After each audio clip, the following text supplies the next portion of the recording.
আসসালামু আলাইকুম ওয়া রাহমাতুল্লাহি ওয়া বারাকাতুহু। আশা করি আলহামদুলিল্লাহ আপনারা সকলে ভালো আছেন। আসলে মূলত গত 2 দিন থেকে ফেসবুকে দেখতেছি একটা ভিডিও। ওটা হচ্ছে যে ওই ছাত্রের মুখে লাঠি দিয়ে করা। তো ওই ভিডিওটা আসলে আমিই করছিলাম এবং আমিই চাচ্ছিলাম। তো আমি হচ্ছে হায়দারগঞ্জ দারুল কোরআন ইসলামিক একাডেমি মাদ্রাসার সাবেক শিক্ষক। তো ছোট বাবুটা আমার কাছে পরীক্ষা দিতে আসছিল। এখন আমি ওরে প্রশ্ন করছিলাম, ও পরীক্ষাতে প্রশ্নগুলো উত্তর পারতেছে না দেখে ও নিজেই কান্না করে দিছে। তারপর আমি ওর কান্না থামানোর জন্য দুষ্টামি করে ওর মুখের মধ্যে লাঠিটা ধরছিলাম। তো আমি ওরে একটা বাড়ি কিংবা একটু ধমক এরকম কোনো কিছু আমি ওরে দিই নাই।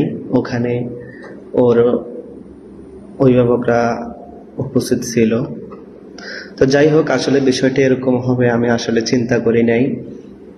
তো আসলে এটা আমি ভুল করছি, অন্যায় করছি, কারণ ও ছোট মানুষ।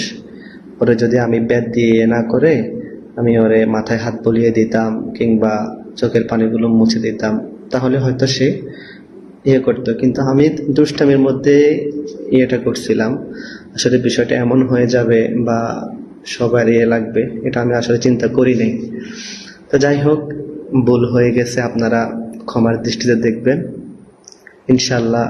যেহেতু মানুষের ভুল থেকে মানুষের শিক্ষা হয়, তা আমি ভুল করছি এবং ইনশাল্লাহ সামনের দিকে ওইরকমভাবে সংশোধন হয়ে চলার কিংবা ঠিক হয়ে চলার, ছাত্রছাত্রীদেরকে আদর মহব্বত করে পড়ানোর আল্লাহ যতদিন হায়াত রাখে, ভাগ্যে রাখে, ওইভাবে ইনশাল্লাহ নিজের সবটুকু দিয়ে পড়ানোর চেষ্টা করবো ইনশাল্লাহ।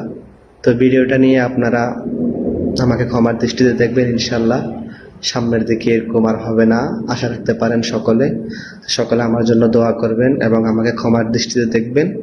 আল্লাহ যেন আমাকে ক্ষমা করে দেন, এটাই। আসসালামু আলাইকুম ওয়া রাহমাতুল্লাহ।